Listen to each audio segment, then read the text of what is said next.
नमस्कार। आप सबका एके ला क्लासेज में स्वागत है। आइए आज हम मूल कर्तव्य पे बात करते हैं। मूल कर्तव्य भारतीय संविधान के भाग 4 का अनुच्छेद 51 क में है। मूल कर्तव्य को रूस के संविधान से किया गया है। मूल कर्तव्य 42वां संविधान संशोधन अधिनियम 1976 में भारतीय संविधान में संशोधन करके भाग 4 के बाद एक भाग 4 क जोड़ा गया और अनुच्छेद 51 का जोड़ा गया। केवल जापान को छोड़ करके बाकी पूरे देश में ऐसा कोई भी संविधान नहीं है, किसी भी देश का संविधान नहीं है जहां पर मूल कर्तव्य को स्पष्ट किया गया हो। आइए हम अपने भारतीय संविधान के मूल कर्तव्य के बारे में बात करते हैं। हमारे मूल कर्तव्य में मूल रूप से जब यह 1976 में 42वां संविधान के अंतर्गत भारतीय संविधान में जोड़ा गया तो इसमें मूल रूप से केवल 10 कर्तव्य थे। बाद में 86वां संविधान संशोधन अधिनियम 2000 द्वारा एक 11वां मूल कर्तव्य जोड़ा गया जिसको अधिकार के अंतर्गत भी जोड़ा गया है। अनुच्छेद 21 क में यह जो शिक्षा है ये मूल अधिकार के रूप में भी मान्यता दिया गया है शिक्षा को।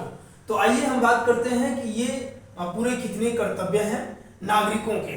तो प्रत्येक नागरिकों का यह कर्तव्य होगा, प्रत्येक नागरिकों का यह कर्तव्य होगा कि संविधान का पालन करे, उसके आदर्शों, संस्थाओं, राष्ट्रध्वज, राष्ट्रगान का आदर करे, सम्मान करे। और जो दूसरा कर्तव्य है कि स्वतंत्रता के लिए राष्ट्रीय आंदोलनों में प्रेरित करने वाले, स्वतंत्रता के लिए राष्ट्रीय आंदोलनों को प्रेरित करने वाले जो उच्च आदर्श हैं उनको हृदय में संजोए रखे, उनको अपने हृदय में रखे, उनका सम्मान रखे, उनका सम्मान करे। फिर तीसरा कर्तव्य है भारत की प्रभुता, एकता और अखंडता की रक्षा करे और उसे अक्षुण्ण बनाए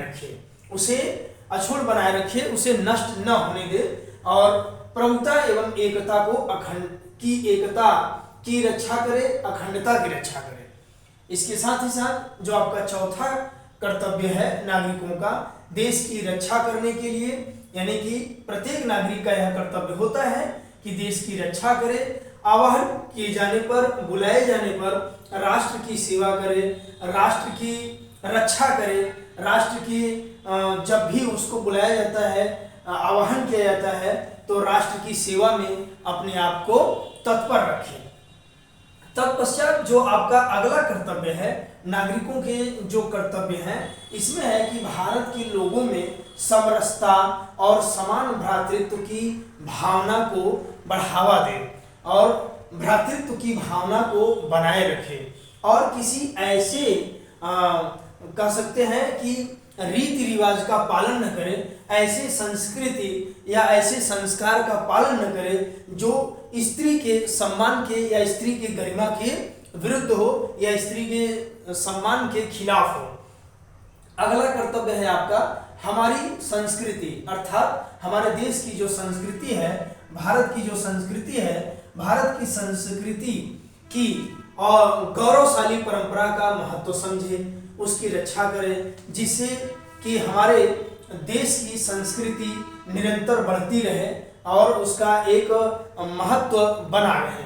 उसके बाद जो आपका अगला कर्तव्य है नागरिकों का, अगला जो कर्तव्य है वो है प्राकृतिक पर्यावरण की, जिसमें वन आएंगे, झील, नदी, वन्य जीव, इन सभी की रक्षा करे, उनका संवर्धन करे और प्राणी मात्र से दया रखे, दया की भावना रखे, प्राणी मात्र पर दया करे।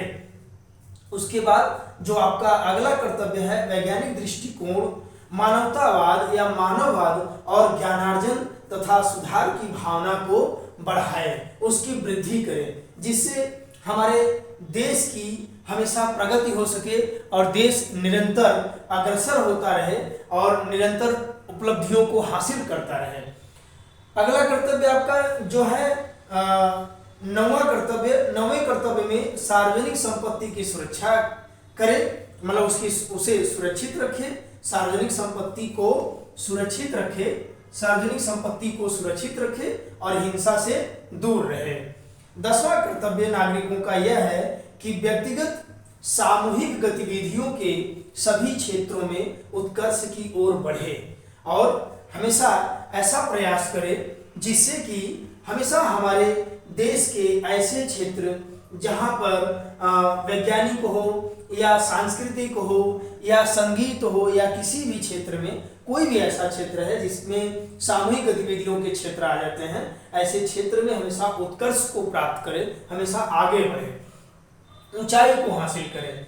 उसके बाद जो आपका अंतिम कर्तव्य या 11वां कर्तव्य कह सकते हैं, 11वां कर्तव्य जो है वह है कि हर माता पिता प्रतिपाल्य संरक्षक का यह कर्तव्य होगा कि वह अपने 6 वर्ष की आयु से 14 वर्ष की आयु तक के बालकों को शिक्षा का अवसर प्रदान करें, जिससे कि बच्चे शिक्षित हो सकें, बच्चे पढ़ सकें। यह जो आपका 11वां मूल कर्तव्य है, यह कर्तव्य 86वां संविधान संशोधन अधिनियम 2000 द्वारा जोड़ा गया और शिक्षा एक ऐसा विषय है जिसे मूल अधिकार भी माना जाता है। मूल अधिकार यानी कि भाग 3 में अनुच्छेद 21 के अंतर्गत शिक्षा को मूल अधिकार बताया गया है, मूल अधिकार के रूप में मान्यता दिया गया है।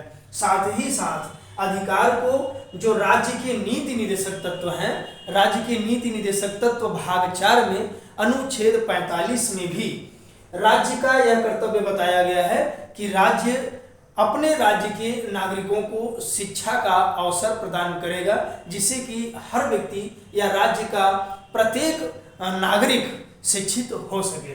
तो ये एक मूल कर्तव्य पे छोटा सा वीडियो सेशन है। निश्चित रूप से यह आपकी परीक्षा में आपको सहयोग प्रदान करेगा। आप इसे देखिए, लाइक करिए, शेयर करिए, सब्सक्राइब करिए। Thank you.